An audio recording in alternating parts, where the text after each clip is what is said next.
All right, we're back here on the Saturday morning show here on Dickson County Radio. Appreciate everybody tuning in this morning. It is Saturday, February the 21st.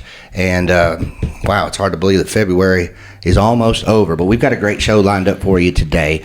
If you've been listening to the Saturday morning show every week here on Dickson County Radio, you know sort of the vibe that we've got going on. We are interviewing different candidates for the upcoming elections here in Dickson County for 2026. It's a huge election year. You've got a ton of offices on the ballot, from the governor all the way down to county mayor, county commission, school board, and other constitutional offices such as register of deeds and so on and so forth. We've got a lot of elections that are coming. And so we've tried to, on this show, take the opportunity that we have every Saturday morning starting at 10 o'clock for about 2 hours to interview as many candidates as we can get in here. And we want to thank everybody that's been on the show so far. We've had state representative candidates, several candidates for Dickson County mayor. We're trying to get the last few on here in the next coming weeks. But today we're going to sort of move on, and we're going to talk to a couple of county commission candidates this morning. And the first one that we've got in here is Mr. Dennis Oshea, and he's running for county commission district number 3.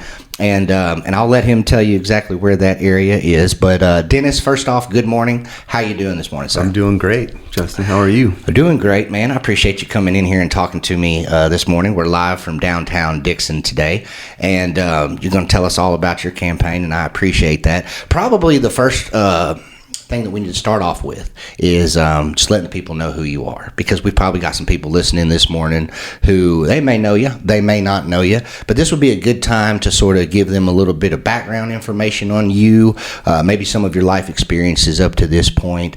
And so if you don't mind, Dennis, just go ahead and tell us, a little bit about Dennis Oshea. Absolutely. First, I'd like to thank you for giving me the opportunity to let the folks out there know who I am. My name, again, is Dennis Oshea. I'm 59 years old, and I am a resident of Dickson County. I am not a politician, first off. Never have been. I'm actually a retired fire captain. Did that job for about 28 years. I also did 27 years in the Naval Reserves as a Navy Chief Medical Officer. And then as far as my education goes, I have a master's degree in health sciences in human nutrition and clinical nutrition, and I'm a board certified functional medicine practitioner. As far as my family goes, I am married to my wife, Paige. We've been together 39 years.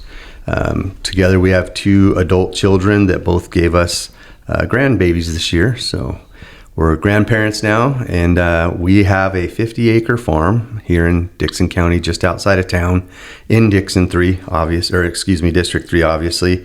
There we grow chickens, organic fruits, vegetables, turkey, and a lot of eggs. We had cows for a little while, but we're still building the farm out, and that's where we're at. My wife is a marriage family therapist who specializes in trauma and addiction, and she does have an office actually at our farm, and she sees most of her clients through Zoom now, so she can see people in multiple states, and she mostly sees first responders, so I help her with that business quite a bit as well. And I guess that's me in a nutshell.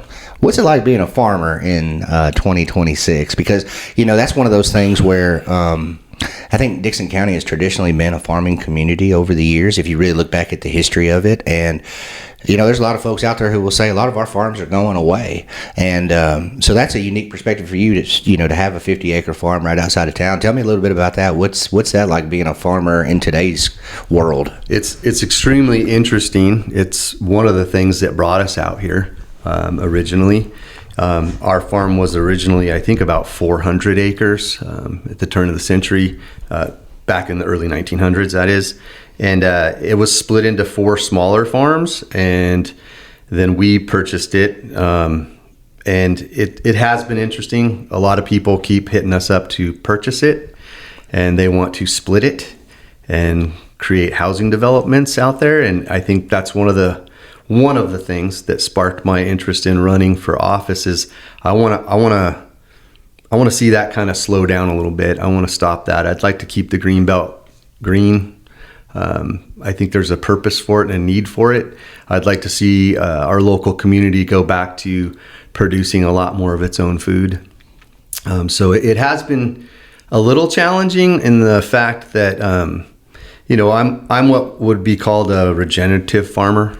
I like to use natural resources to grow my stuff. I don't use chemicals.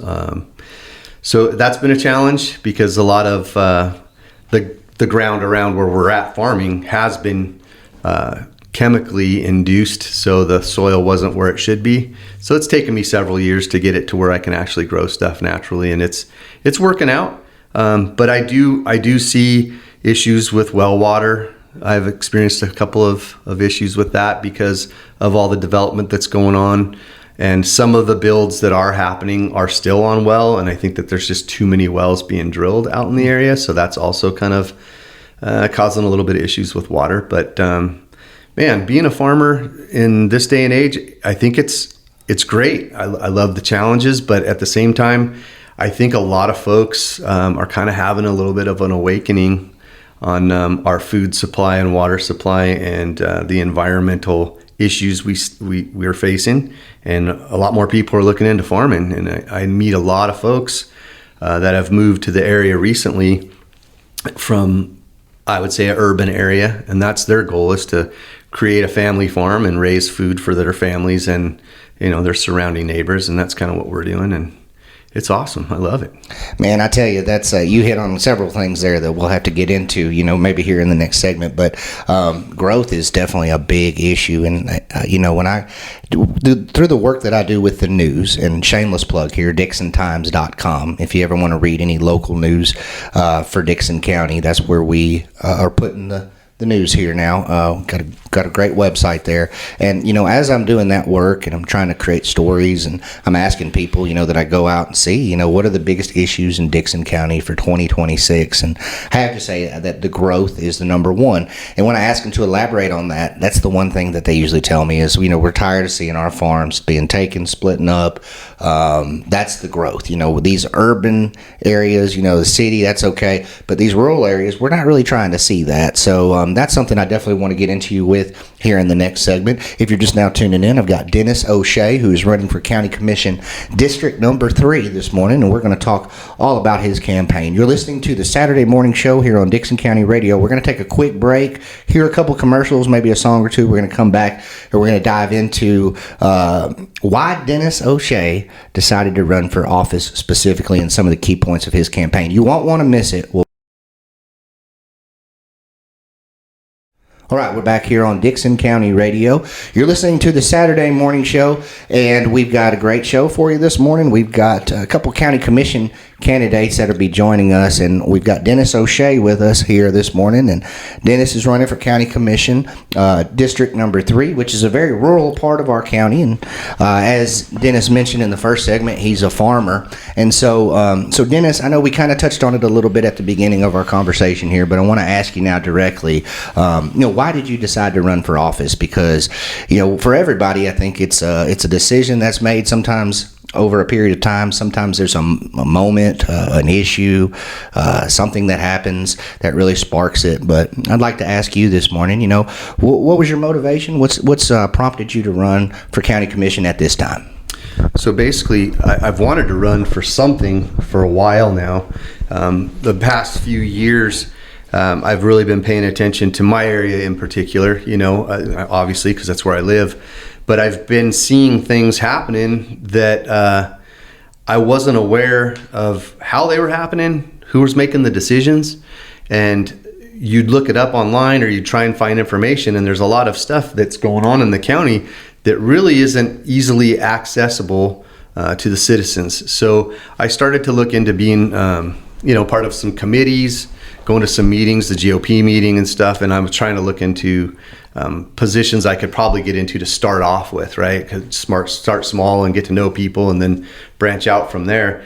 And I did look into several committees and didn't have a whole lot of success, didn't get many phone calls back. So it was starting to get a little irritating. So I reached out to some friends and got some more advice, and I started to attend local meetings and watch our county commissioner meetings on YouTube and read their minutes for the meetings so I can kind of get a clue of what was happening. And that's kind of what motivated me to run. When I went to the last GOP meeting a month and a half ago, before the one they just had for the kids, a bunch of the commissioners were there, and they did a lot of talking, and people asked a lot of questions. And I noticed mine wasn't, and it kind of sparked a little bit of interest in possibly running for that position. I was looking at it as, well, am I ready for that? Do I know enough folks? Could I have a chance? And then, a few of my friends and my wife and family members got together, and they said I would be great for it. They know me. They know my background. They know all the experience I have. So I looked into it, spoke to a few people, put my hat in the ring, and signed up, got my signatures. And, that's how it all started. And now I'm here, and I think I'd do a great job. I think I could fill that seat really well. I have a lot of experience in those fields. As a fire captain, I was a training officer for a long time. I ran very large fire academies, which come with logistical planning, writing curriculum, setting up instructors, and managing a large budget and making decisions on the fly. So, I have that experience in the Navy as a chief. You're kind of the go-between the executive branch, so to say, and the enlisted folks. And I was responsible for about 3,200 soldiers, sailors, and Marines, medical, well-being, and records. And anytime we would deploy, it was on me to plan logistically, manage a budget for medical supplies. So when I look at the county commissioner position, I think, they're voting on budgets and where money should go. And I think I would be really good at that. I have a lot of experience in it. And I saw some things happening that I wasn't really happy with. I'm not happy with as much of the green belt that's going away. And it seems as getting my signatures needed to run, talking to folks, a lot of folks were completely unaware of how the development's happening. They just see it. They're driving home one day and all of a sudden there's 150 acres that's bulldozed to dirt. And they're like, what's going on there? Oh, 200 more homes. So I'd like to be a little bit more involved in that. I think development is and growth is inevitable. It's happening. But I think where we do it is what should matter. I think that most of that type of development, whether it's large industrial or residential, should be done within city limits. And it should be maybe done towards more large feral, like the 70, or where people are traveling to work in Nashville or Franklin or wherever. It shouldn't be in the greenbelt, because if you start rezoning greenbelt land, in my opinion, to large industrial, which has been done quite a bit in the last couple of years, and sitting in those council meetings or reading the minutes, I see who's voting to rezone those greenbelt lands to large industrial. And it's pretty upsetting, because when you do that, if you move large industrial, most of those types of businesses are not good for the water table, for people whose wells they depend on for their homes, feeding their animals, what have you. So that's my big motivation. But also being out there for a long time and being a 30-year first responder, I do see the good people out there volunteering to work in those positions need a little help. And I see the fire stations look like they need a little help. The response times have got to be not great, even though those folks are doing the best they can. So that would probably be my second big passion, is to really help first responders. And that includes, the local volunteer fire departments, the police, as well as the ambulance folks. I'd like to make sure that they have the needs to do their job correctly, whatever it is, whether it's training, equipment, materials. And again, as a 30-year fire captain for actually rather large fire department, I have a lot of knowledge and connections on how to get that equipment, how to get that training, and how to help those folks out. So those are probably my two biggest passions, is keeping the green belt green and helping our local first responders in the rural area, because those folks do pay property taxes. And they do deserve a higher level of service from emergency services. And that's kind of my two main focuses right now. So when you're going around and getting those signatures, you got to get at least 25 to be able to qualify, right? It's probably a smart idea to get a little more than 25. Sure. I've kind of heard some issues with maybe some people not realizing if they're really in the right district or registered in the correct house if they've moved or if they're registered at all, right? And so that process is interesting. But I've done it before. You go to the door and you talk to people when you go door to door, and I'm sure you'll do this a lot more. But have you been surprised at sort of the conversations that you've had with people? Have the issues that you thought people would be worried about the same as what they say? What's that experience been like so far with just talking with people and asking, hey, what are your concerns? Has it been predictable, or has maybe it been a little unpredictable? Well, first of all, it was a great experience. I started out obviously with the farmers and neighbors around my area because I knew them, and it made it kind of easy to get me in the flow of knocking on the doors. I've never been a salesman or anything like that, so it was not easy at first, but I have been a teacher and an instructor, so it's that part wasn't so bad. But I'll tell you, doing the signatures out in the rural area was interesting because I'm not going door to door in a neighborhood. I actually have to drive down long driveways on private properties and knock on doors to some people that probably would rather have been left alone. The interesting part is I did not interact with anyone that wasn't absolutely welcoming and ready to talk and nice. To be honest with you, I was worried about getting enough signatures, just not because people weren't willing to sign, but the time factor. I mean, there was literally people's homes where they invited me in and I sat in there for over 2 hours. And it was great because I learned a lot and they got to know me on a personal level. And I got to hear a lot of information that I didn't know before. I'm not born and raised here. I did go to school here for a while in the early and late 80s. I have a lot of family and friends between Mississippi, Arkansas, and Knoxville. So I have spent a lot of my life out here, and I love it out here. And this is where we decided to make our home. But there was a lot I didn't know. And having that input from folks that were, older than me or the same age as me that have been born and raised actually in Dickson County, right where they were at. Some of those are multi-generational farms. Their concerns surprised me. I mean, the keeping the green belt green part wasn't surprising because they were tired of it, of seeing the growth and the traffic. And I can only imagine if I was a kid here in the 70s and 80s and actually living out in the rural part of Dickson County, and now all of a sudden, I can't go play out or have my grandkids play out on my street because there's traffic, or you see the traffic on Yellow Creek Road, which is unbelievable, and it's getting worse. Those were the biggest concern was the traffic. People were like, I don't like the traffic. People were telling me how they've had cattle hit by cars, dogs hit by cars because people are driving too fast. And now I notice there's a lot of folks actually, like on Thompson Road, they went and put their own signs out that have like kids at play, slow down, because they're saying that the folks that are coming out that way, since they've built several housing tracts out there, are not driving like people used to, So that was one. But other concerns that I've heard were one guy in particular, he told me, for about an hour of things that he was upset about. And then he said, but what can I do? I'm just one guy out here. He said, it's a good old boys club. It's been around forever and I can't impact that. I can't crack that shell.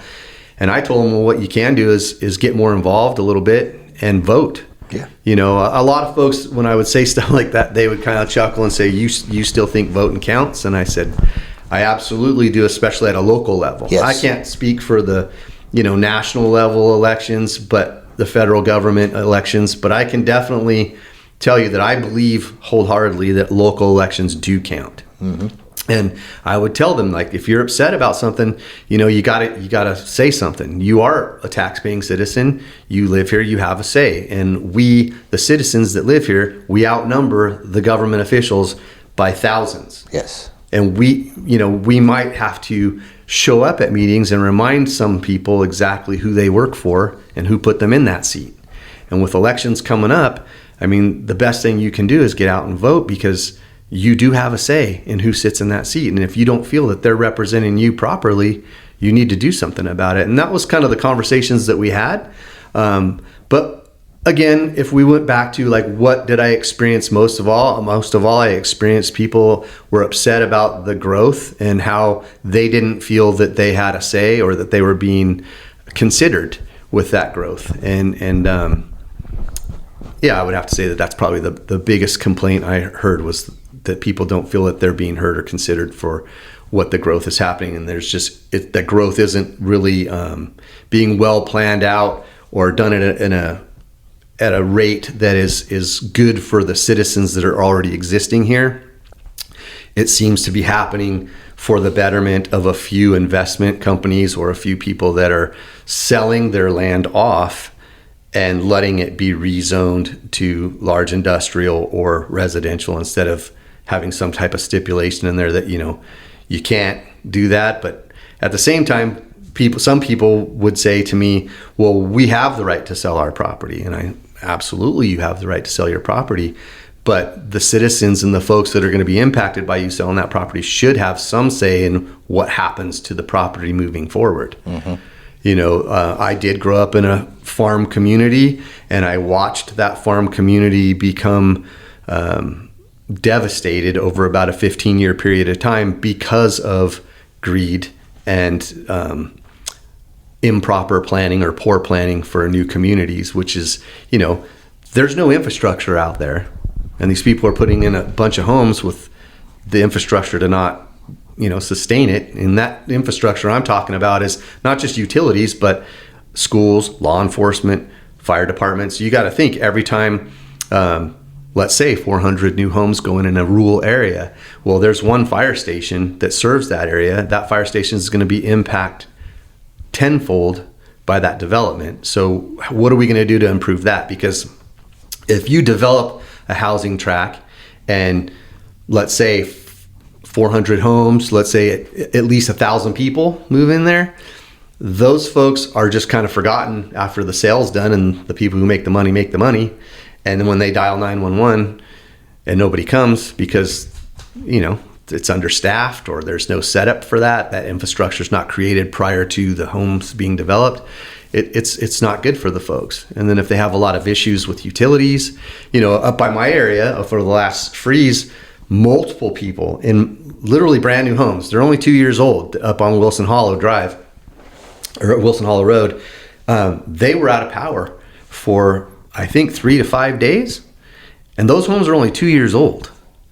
So I'm going, well, what's with the infrastructure then? I mean, if you're putting in new homes and they can't withstand a couple days of cold weather, that's not properly planned, if you ask me. Right. And some of the residents were mad because their pipes froze in their attics, so they weren't insulated. So the homes weren't even built properly. Wow. Whereas my house is old.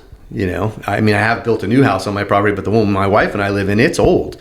And, we have to trickle the water, but it doesn't freeze. It comes from my well, and my pipes in my attic are insulated. But these are new homes. Yeah. So those are some of the things that I got to look at and say, okay, well, who's making these decisions and how is this planning being done? Absolutely. And that's one of the things that made me decide 100% I need to get involved, because I was reading the minutes, I was going to the meetings, I wasn't like what was being voted on. So that's why I'm here. Growth, and I guess all the problems that come with it. Correct. Right? Yeah. Absolutely. 100%. So it's like people I don't think necessarily are against growth. It's just all those problems that come along with it. And a lot of the people that I spoke to feel that it's not being properly planned out. Yeah. Yeah. And they're not being informed.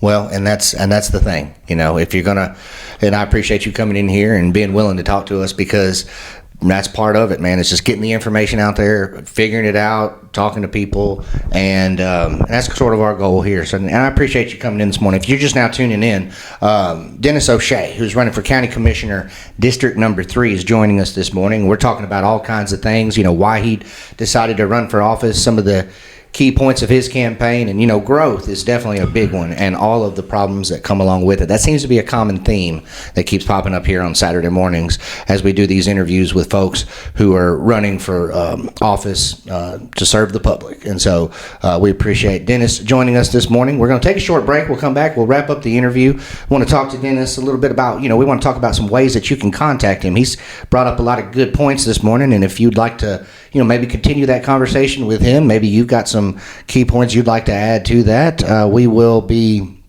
we will be coming back, and we will give him the opportunity to give you some of his contact information. We'll be right back.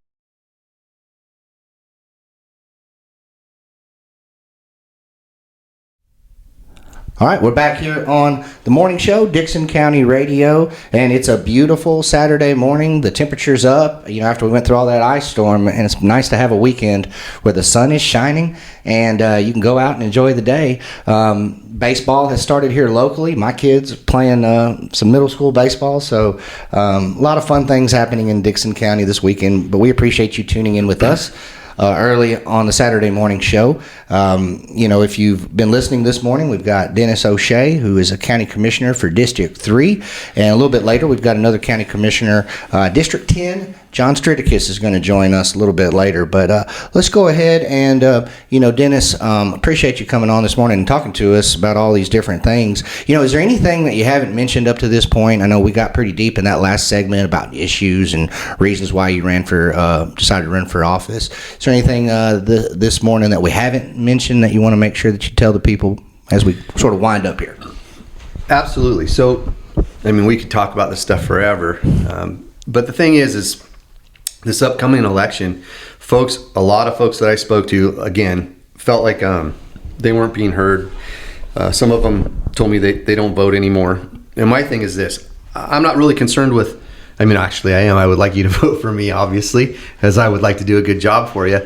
But no matter who you want to vote for, and no matter what changes or things you'd like to see, you need to seriously just do a little bit of investigation of who the candidates are and who aligns with you, and make sure you get out there and you do show up and you vote in May and you vote in August, because right now, this election that's coming up, our local election, there's going to be a lot of candidates leaving and a lot of seats open and a lot of people running for the first time in, I think, a long time. So you can definitely make a difference this go around. So definitely, if you're not registered, please go get registered.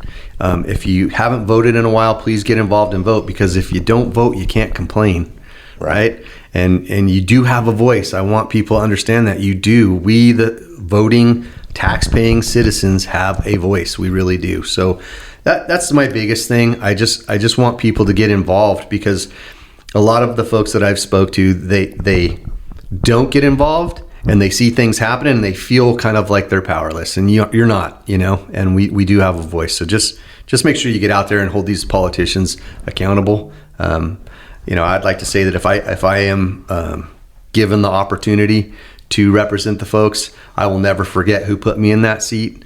I'm not a lifelong resident here. I do not have lifelong ties with anyone of a large business or any politicians. So my number one loyalty, so to speak, would be to the folks that voted and put me in that seat, not anyone else. That's who I would represent 100%. Every time I go in there, I'd never forget that. And with the county being divided into 12 different districts, that means that it's usually just a few hundred votes that are cast. And sometimes even the difference between, who wins and who loses can be, a single digit number. Yeah. I've seen it happen actually a couple years ago. I can't remember which district it was. Maybe I don't even remember, but it was a real close race, and I want to say it was like 5 votes. So it can definitely come down to that. You definitely want to get involved. You definitely want to get to know the candidates, and so I appreciate you mentioning that. Sure. Because it's a low percentage of people that do actually vote. Yeah, and I'd love to see that number go up. And me too, 100%, because that's how we make things happen the way we want them to happen, right? That's how communities grow together. Yeah, is when there's more people involved, and I definitely want to see that happen. Well, it's like you mentioned too. People just, they're so disillusioned. Voting doesn't matter, and I get it when 80 million people are casting a vote and you're one guy. But when less than 1,000 people, are voting on a particular office, your vote counts a lot more. Yeah. So I would argue that it's even more important to vote at the local level as opposed to the national level, but that's a hard thing to sell people sometimes. Well, yeah, one of the other points I made to a couple of folks, not many, but there was a couple of folks. The first question they asked me is, "How were you born and raised here?"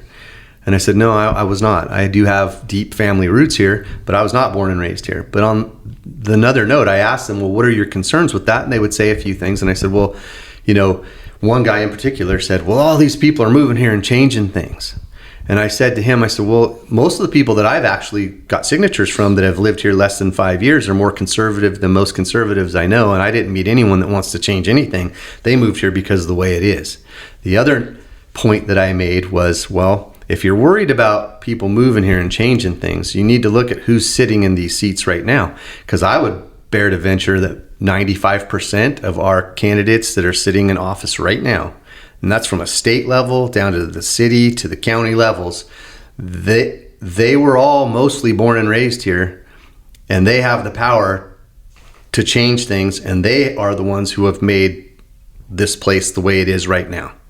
So if you're not happy with the way things are changing and the way things are going, well, you need to think about that and make your decisions wisely. I mean, that's the reality of it. Some people might not like what I'm saying, but that's the truth. I mean, who is making the decisions? Who is voting to change things that are changing in the way that we don't like it?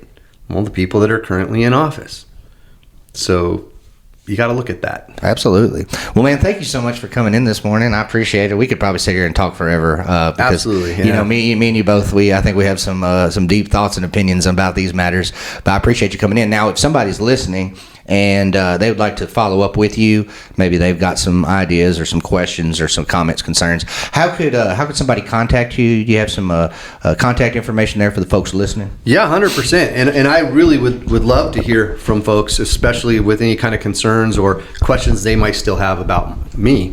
I just started an Instagram for this campaign specifically, and I will be posting on there quite often moving forward, just about things that I'm concerned with, and I'll show people what's going on around here. And that is D Oshea, the number 4, DIST 3, the number 3. That's on Instagram. So that's at D Oshea, number 4, DIST number 3. I also have an email for the campaign, which is Dennis Oshea, number 4, District 3, number 3, at gmail.com. So again, that's Dennis Oshea, number 4, district number 3 at gmail.com. And then again, my personal cell phone number, and this is my personal number, you can call me anytime. If I don't answer, so I might be out on the farm somewhere on my tractor and I get really bad reception out there, but as soon as I get back to the house and I get reception, I get your message, I will call you back. I will never not call you back. Or you can text me. That number is 615-416-1095. Again, that's 615-416-1095. Dennis Oshea for County Commissioner for District 3.